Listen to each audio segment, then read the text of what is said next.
Glory to God. ఈరోజు మన లేఖన భాగము యోహాను సువార్త 11వ అధ్యాయము 17వ వచనం చదువుకుందాం.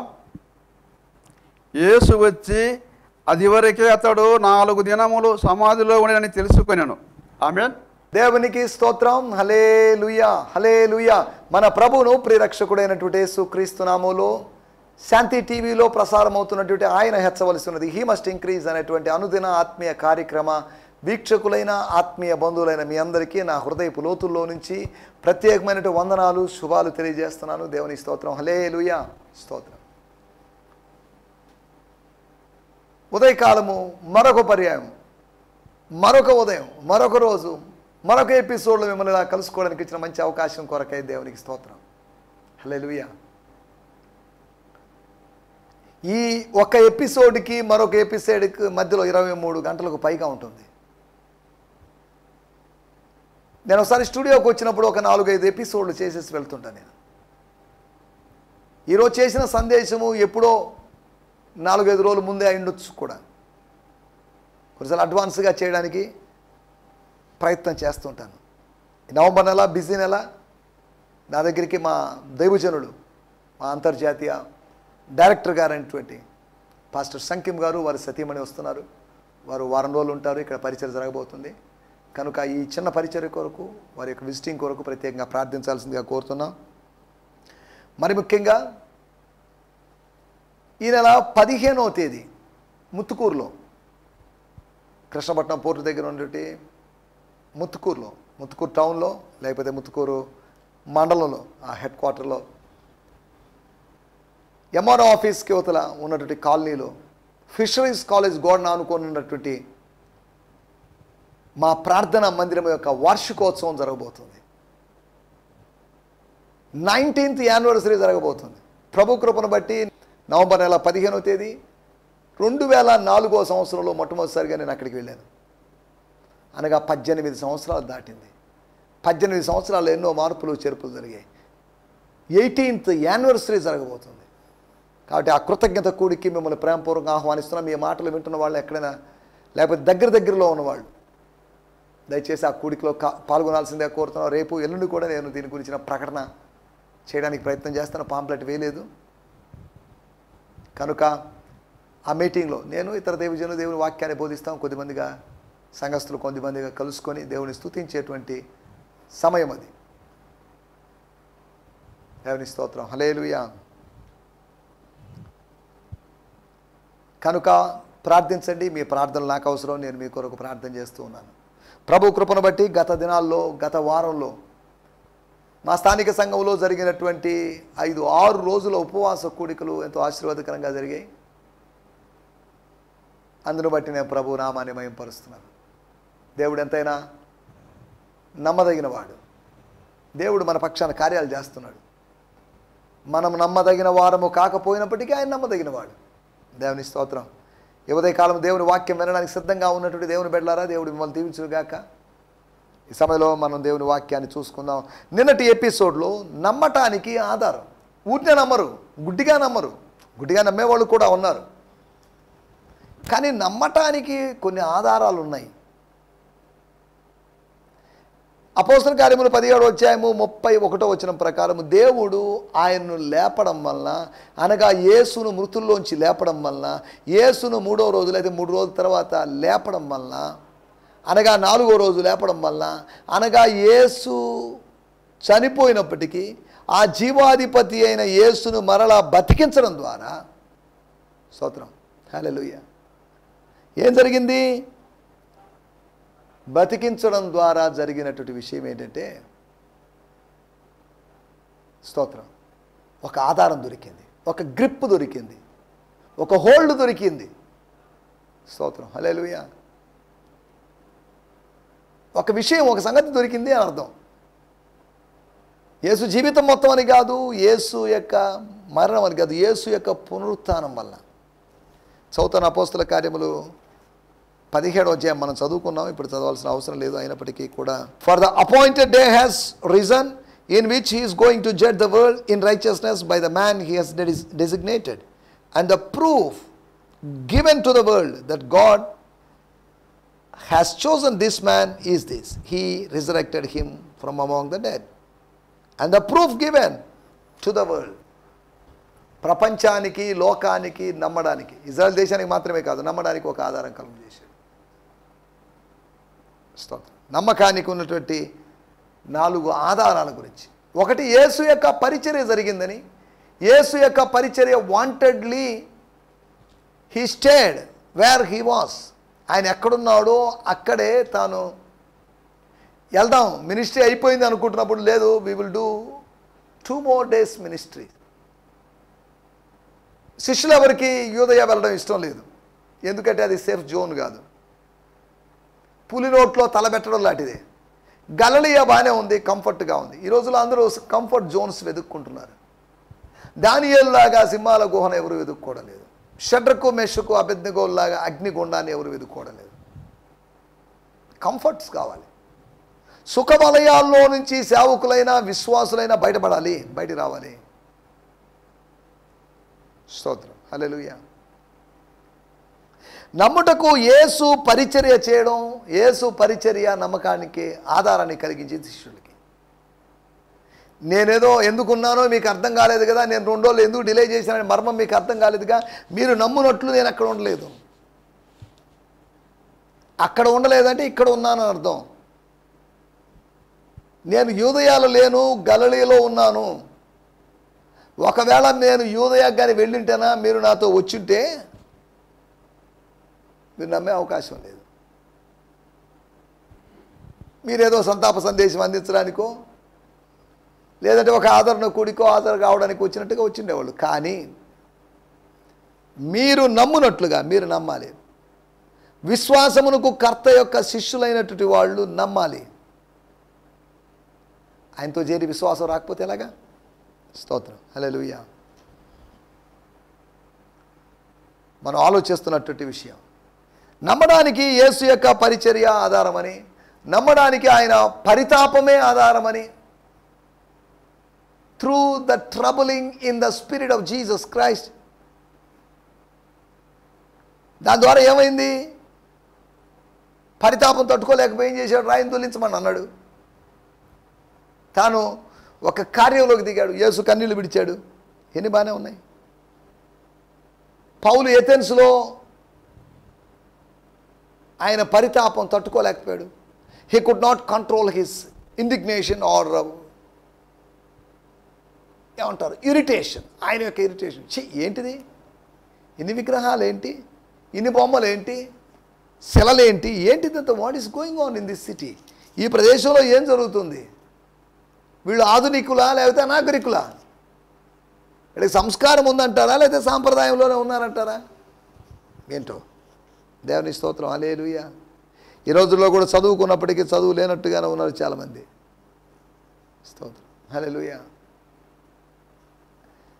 నేను చదువుతున్నాను అపోస్తల కార్యము 17:16 కూడా నేను చదువుతున్నాను. స్తోత్రం. While Paul was waiting for them in Athens, his spirit was deeply troubled when he realized that the entire city was full of idols. అక్కడ మాత్రమే కాదు, టోటల్ సిటీ, పట్టణమంతా విగ్రహాలే. పట్టణమంతా ఇప్పుడు చూస్తున్న పరిస్థితి. ఎంత బాధ, ఎంత వేదన కలిగింది దేవుని సేవకులకి. మన దేశంలో రకరకాల విగ్రహాలు ఉన్నాయి, రకరకాల మతాల విగ్రహాలు ఉన్నాయి. మనం విగ్రహారాధన చేయమని చెప్పుకుంటూ ఈ విగ్రహాలు పెట్టుకుంటున్నాం మనం. స్తోత్రం. ఎందుకు చెప్తున్నా అంటే వీటిని బట్టి ఆత్మ పరితాపం రావాలి. చార్ల్స్ ఫిన్నీ గురించి చెప్పినట్లుగా ఆయన తన తల్లిగారితో మార్కెట్లోకి వచ్చి తల్లిగారి ముందు వెళ్ళినప్పుడు ఏడుస్తూ కూర్చున్నాడట, ఏడుస్తూ ఉండిపోయాడట. అరే ఈడెందుకు ఏడుస్తున్నాడు, నీ చుట్టుపక్కల పోగయ్యారట. తర్వాత తల్లిగారు వచ్చి, ఏనా ఏమైంది ఫిన్నీ, అది చార్ల్స్, ఏమైందంటే,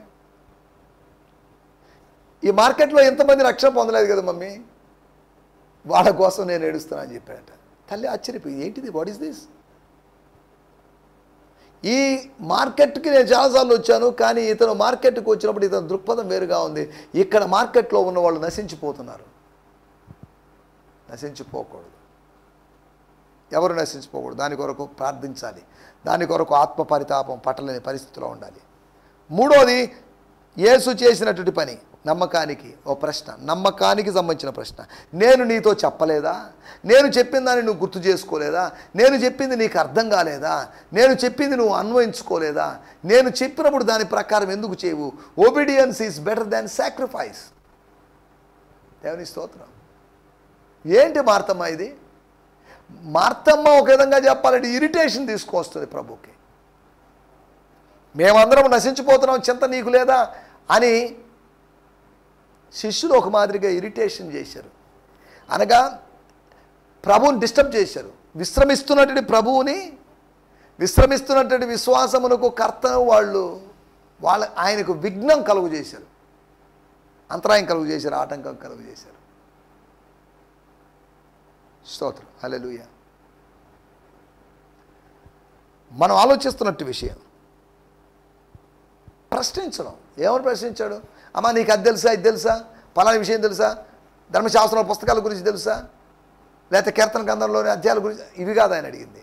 నేను నీతో చెప్పాను కదా, నువ్వెందుకు నమ్మడం లేదు? నువ్వు విశ్వసిస్తే దేవుని మహిమను చూస్తావు నేను చెప్పలేదా? అనగా ప్రశ్నించడం ద్వారా నమ్మకానికి ఆధారాన్ని కలుగు చేశాడు.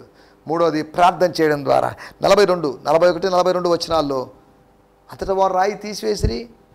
యేసు కనులు పైకెత్తి, తండ్రి నీవు నాకు నా మనవి అందరి మనవని కాదు, మనవి వినినందుకు నీ కృతజ్ఞతాస్తుతులు చెల్లిస్తాను, నువ్వు ఎల్లప్పుడూ నా మనవి వినుచున్నావని ఎరుగుదును.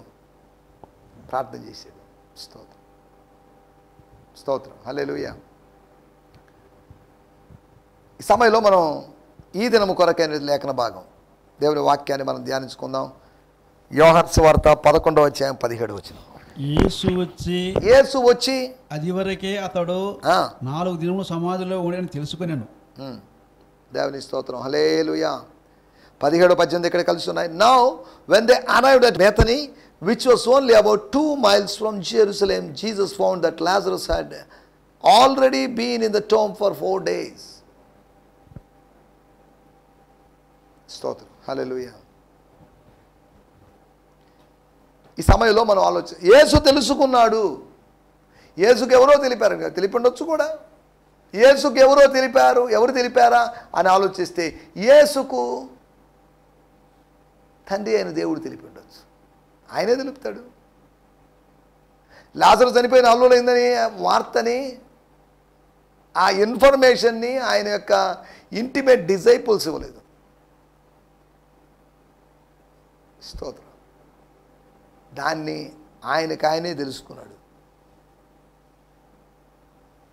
స్తోత్రం. అది వరకే ఎన్ని రోజులైనా కానివ్వండి, అద్భుతము ఆలస్యంగా జరగవచ్చు, ఆశీర్వాదం ఆలస్యంగా రావచ్చు, కానీ వస్తుంది. అద్భుతం జరుగుతుంది, ఆశీర్వాదం వస్తుంది. స్తోత్రం, హల్లెలూయా. మన టైటిల్ యేసు యొక్క భవిష్యత్ జ్ఞానం, the four knowledge of Jesus Christ. జ్ఞానం ఉంది, గత కాలాన్ని గురించిన జ్ఞానం ఉంది, ప్రస్తుతాన్ని గురించిన జ్ఞానం ఉంది, అంటే అప్పటి ప్రస్తుతం. అలాగైతే భవిష్యత్తును గురించిన జ్ఞానం ఆయనకి ఎందుకు ఉండదు? కాలజ్ఞానం అన్నారు, కాలానికి సంబంధించిన జ్ఞానం. ఈ 3 కాలాలకు సంబంధించిన జ్ఞానం ఇక్కడ రాయబడిన మాటలు యేసు యొక్క భవిష్యత్ జ్ఞానం. ఈ మాట చెప్పినప్పుడు అపోస్తుల కార్యములు 2వ అధ్యాయము 23వ వచనం. దేవుడు నిశ్చయించిన సంకల్పమును ఆయన భవిష్యత్ జ్ఞానమును అనుసరించి అప్పగింపబడిన ఈయనను మీరు దుష్ట చేత సిలువ వేయించి చంపితిరి. This man's destiny was prearranged. ఈ మనిషి యొక్క, యేసు అనే మనిషి యొక్క గమ్యం ముందుగా prearranged, not post arranged, prearranged. For God knew that Jesus would be handed over to you to be crucified, and that you would execute him on cross by the hands of lawless man. Yet it was all a part of predetermined plan. Pre-arranged and predetermined. వాడుక భాషలో కూడా మనం చదువుకుందాం. యోహాను సువార్త 11వ అధ్యాయము 17వ వచనం మన మూలవాక్యంలోని మాట. స్తోత్రం. యేసు యొక్క భవిష్యత్ జ్ఞానాన్ని గురించి మనం ఆలోచిస్తున్నాం. యేసు యేసు అక్కడికి చేరుకున్నాడు. 4 రోజుల ముందే లాజరు సమాధి చేయబడ్డాడని ఆయనకు తెలిసింది. స్తోత్రం, హల్లెలూయా. ఇక సమాధిని గురించినట్టు ఎక్కువ సమాచారం రాబట్టుకోవాలని ప్రయత్నం చేయలేదు. ఆయనకు కావాల్సింది చాలు. That's enough. Small information is enough some times, not more details. దేవుని స్తోత్రం, హల్లెలూయా. యేసు యొక్క భవిష్యత్ జ్ఞానం ఏంటి? యేసు యొక్క భవిష్యత్ జ్ఞానము 4 విధాలుగా వెల్లడైనట్టుగా, బయలుపరచబడినట్లుగా, లేకపోతే బయటపడినట్టుగా మనం అర్థం చేసుకోవచ్చు. స్తోత్రం. యేసు యొక్క భవిష్యత్ జ్ఞానం గురించి 4 విషయాలు మీకు జ్ఞాపకం చేస్తాను. మొట్టమొదటిగా యోహాను సువార్త 11వ అధ్యాయం 4వ వచనం. When he heard this, he said, "This sickness will not end in death for Lazarus, but will bring glory and praise to God. This will reveal the greatness of Son of God by what takes place." యేసు అది విని, ఈ వ్యాధి మరణం కొరకు వచ్చింది కాదు, కానీ దేవుని కుమారుడు దానివల్ల మహిమ పరచబడినట్లు దేవుని మహిమ కొరకు వచ్చినదని. దేవుని స్తోత్రం, హల్లెలూయా. వాళ్ళు కబురు పంపించారు, ఇక కొద్ది కష్టమే, 50-50 అంటున్నారు డాక్టర్స్. ఏమో క్రిటికల్ కేసే, కష్టమే అని అనిండొచ్చు. వాళ్ళు రోగి ఉన్నాడని సమాచారం పంపించారు. ఆ రోగం యొక్క తీవ్రతను గురించి వాళ్ళు ఏం చెప్పలేదు. ఎంతమంది చెప్పినట్టుగా సెప్సిస్ అనేటువంటి బ్లడ్ ఇన్ఫెక్షన్కి సంబంధించిన వ్యాధితో లాజరు బాధపడ్డాడని ఒక వేదాంతవేత్త అయినటువంటి వైద్యుడు తెలియజేశాడు. స్తోత్రం. యేసు యొక్క భవిష్యత్ జ్ఞానము ఏంటి? 11వ అధ్యాయం 4వ వచనంలో చెప్పాడు, దేవునికి మహిమ కలగబోతుంది, ఇద్దరికి మహిమ కలగబోతుంది, కుమారునికి మరియు తండ్రికి, మనుష్య కుమారునికి మరియు మహిమలో ఉన్నది దేవునికి. స్తోత్రం. అద్వితీయుడైనటువంటి దేవుని కుమారునికి, ఆత్మస్వరూపి అయినటువంటి తండ్రికి. ఇక్కడ కూడా తండ్రి కుమారుల సంబంధాన్ని మనం చూడగలం. అనగా తండ్రి కుమారులు ఇద్దరు మహిమ పొందుతారు. ఒక్క కార్యం ద్వారా ఇద్దరు మహిమ పొందుతారు. ఇద్దరే కదా, ముగ్గురు మహిమ పొందుతారు. కార్యం ఒకటైనా కార్యములు జరిగించేది వాళ్ళు కలిసి జరిగిస్తున్నారు. వీళ్ళకి బిజినెస్లో దిగారు. బిజినెస్ ఏంటి అని అడగొద్దు. అనగా ఒక డీల్లో దిగారు, ఒక వ్యవహారంలోకి, ఒక సెటిల్మెంట్లో దిగారు. ఇప్పుడు లాభమైన నష్టమైన వాళ్ళు సమానంగా పంచుకోవాలి. స్తోత్రం. అనగా తండ్రి కుమారులు గణపరచబడుతున్నారు. పరిశుద్ధాత్మ దేవుడు అనుభవించబడుతున్నాడు. We are enjoying him, enjoying his presence, enjoying his empowerment. ఆయన నింపడం, ఆయన శక్తీకరించడం అనే దాన్ని మనం నమ్ముతున్నాం. దేవుని స్తోత్రం. యేసు యొక్క భవిష్యత్ జ్ఞానం ఎక్కడ ఆపరేట్ అయిందంటే, ఎక్కడ కనిపించిందంటే, స్తోత్రం, హల్లెలూయా, దేవునికి కలగబోయే మహిమను గురించి. తండ్రిని ఎలా గణపరుస్తున్నారో కుమారుణ్ణి కూడా గణపరచాలి. తండ్రిని ఘనంగా, కుమారుని కాస్త తక్కువ. స్తోత్రం, హల్లెలూయా. మన ఇక్కడ ఆలోచిస్తున్నట్టు మాట ఏంటంటే, దేవునికి కలగబోయే మహిమను గురించి ఆయన ముందుగా చూశాడు, ముందుగా తెలుసుకున్నాడు. ఇక్కడ కూడా 4 రోజులు అయింది అనేటువంటి సంగతి తెలుసుకున్నాడు. ముందు ఎక్కడో ఉన్నప్పుడు, దూరంగా ఉన్నప్పుడు, గలిలీలో ఉన్నప్పుడు తెలియదని కాదు అని అర్థం. బాగానే ఉన్నాడే లాజరు, ఏమైందబ్బా? ఏమన్నాడు? సడన్ డెత్ అండి. వాళ్ళు ఒకవేళ ఆదరణ కూడికి కార్డు వేసుకొని ఉంటే దాంట్లో ఇలా ఉండేదేమో. మా సహోదరుడైన లాజరు యొక్క అకాల మరణానికి చింతిస్తూ జరగబోయేటువంటి ఆదరణ కూడికి మిమ్మల్ని అందరినీ ప్రేమపూర్వకంగా ఆహ్వానిస్తున్నాం. వచ్చి మా కుటుంబాన్ని ఆదరించాల్సిందిగా కోరుతున్నాం. కానీ అక్కడ గమనించాల్సిన విషయం, మహిమ దేవునికి కలుగుతుంది. దేవుని కుమారుడు వస్తున్నాడంటే దేవుని మహిమపరచడానికి. వాళ్ళు ఒకరినొకరు మహిమపరుచుకుంటున్నారు, అది వేరే విషయం. దేవునికి కలగబోయే మహిమను ముందుగా చూశాడు యేసు ప్రభు. దేవుని కుమారునికి కలగబోయే మహిమ అంటే దేవుని కుమారుడు దేవుని ప్రజల చేత మహిమపరచబడ్డం, కొనియాడబడ్డం, దేవుడు కూడా అలాగే కొనియాడబడ్డం అని అర్థం. స్తోత్రం, హల్లెలూయా, స్తోత్రం. రెండో విషయాన్ని యోహాను సువార్త 11వ అధ్యాయం 8వ వచనం, 11వ అధ్యాయం 8వ వచనం. ఆయన శిష్యులు బోధకుడా, ఇప్పుడే యూదులు నిన్ను రాళ్లతో కొట్టచుచుండ్రే, అక్కడికి తిరిగి వెళ్ళుదువా అని ఆయన అడిగిరి. But teacher, they said to him, do you really want to go back there? It was just a short time ago the people of Judea were going to stone you. ఎక్కువ రోజులు కూడా కాలేదు, ఎక్కువ నెలలు కూడా కాలేదు, ఎక్కువ సంవత్సరాలు కూడా కాలేదు. మా వాళ్ళు కొంతమంది, మా కులపోళ్ళు కొంతమంది, మా క్యాస్ట్ వాళ్ళు కొంతమంది నేను రాళ్ళు విసిరి రాళ్ళు లూవి చంపాలనుకున్నారు. దేవదూషణ అనే కేసు, లేకపోతే ఇంకా వేరే వేరే కేసులని పెట్టి కదా, ఐపీసీ ప్రకారం కాదు, పీపీసీ ప్రకారం అంట నేను, అనగా ఫారిసీస్ పీనల్ కోడ్ ప్రకారం.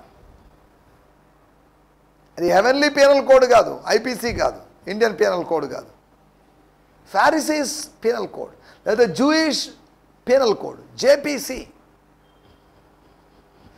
జేపీసీలోంచి, జీసస్ పీనల్ కోడ్లోంచి మనము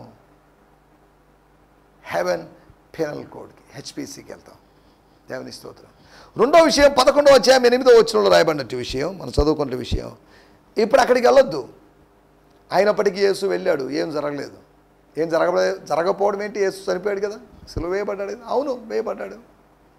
అది ముందుగా ఊహించని విషయమే కాదు, ఊహించిన విషయమే. స్తోత్రం. దేవుని యొక్క భద్రతను ముందుగా చూశాడు. He foresaw through his foreknowledge he could see the protection of God. వాళ్ళు రాళ్ళతో కొట్టాలనుకున్నా నేను చేయలేరు.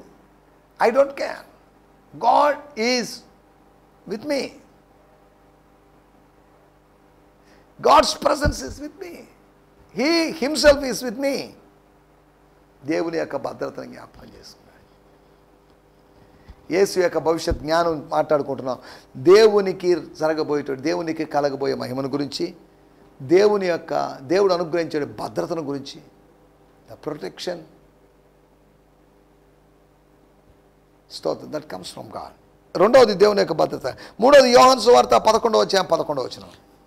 ఆయన ఈ మాటలు చెప్పిన తర్వాత మన స్నేహితుడైన లాజరు నిద్రిస్తున్నాడు, అతని మేలుకొలుప వెళ్ళుచున్నాని వారితో చెప్పగా. నేను ఎందుకు వెళ్తున్నాను, అక్కడికి పోయి ఏం జరుగుతుందో నాకు తెలియదు. లాజరు లేపచ్చు, లేపకపోవచ్చు. అయినా చూడలేదు, సమాధిలో పెట్టేశారు. జడ్ చేద్దాం, పెద్ద రాయి ఒకటి దొల్లించాలి, మన కొరకు రాయిని ఎవరు దొల్లిస్తారు అనే ఆలోచనలు ఆయనలో లేవు. నీ కొరకు రాళ్ళు దొల్లించగలిగిన వాడు, నీ కోసం కార్యం చేయగలిగిన వాడు, నీ పక్షాన్ని వ్యాజ్యం ఆడేవాడు ఒకడున్నాడు. దేవుని కార్యాన్ని మనం జ్ఞాపకం చేసుకోవాలి. యేసు ప్రభు యొక్క భవిష్యత్ జ్ఞానము దేవుని కార్యం విషయంలో కనిపిస్తుంది. మీ సహోదరుని లేకపోతే మన స్నేహితుని లేపడానికి వెళ్తున్నాను, లాజరుని లేపడానికి వెళ్ళడానికి ముందుగా ఆయన చూశాడు. అప్పటికప్పుడు హడావిడిగా చూస్తుంది కాదు. స్తోత్రం, హల్లెలూయా. దేవుని కార్యాన్ని గురించి ముందుగా ఆయన తెలుసుకున్నాడు. నాలుగో విషయం యోహాను సువార్త 11వ అధ్యాయం 40వ వచనం. స్తోత్రం. అందుకు యేసు, నీవు నమ్మిన ఎడల దేవుని మహిమ చూతువని నేను నీతో చెప్పలేదా అని ఆమెతో నేను. ఏమా ఎందుకు లొల్లి చేస్తావు, ఎందుకు రసారావిడి చేస్తావు? ప్లీజ్ కీప్ క్వైట్, కొంచెం మౌనంగా ఉండమ్మా, నేను చేయాల్సింది చేస్తాను, తర్వాత కావాలంటే నువ్వు చేయాల్సింది చేసుకో అన్నట్టుగా ఆయన మాట్లాడాడు. 39వ వచనం కూడా మనం చదివితే, స్తోత్రం, రాయి తీసివేయడని చెప్పగా చనిపోయిన వాడి సహోదరి అయిన మార్త, ప్రభువా, చనిపోయిన వాడి సహోదరి అయినటువంటి మరియ కూడా అని లేదు, మార్త మాత్రమే. ప్రభువా, అతడు చనిపోయి 4 దినములు అయినది కనుక ఇప్పటికీ వాసన కొట్టనని ఆయనతో చెప్పాను. ఇప్పటికీ వాసన కొడతాడు.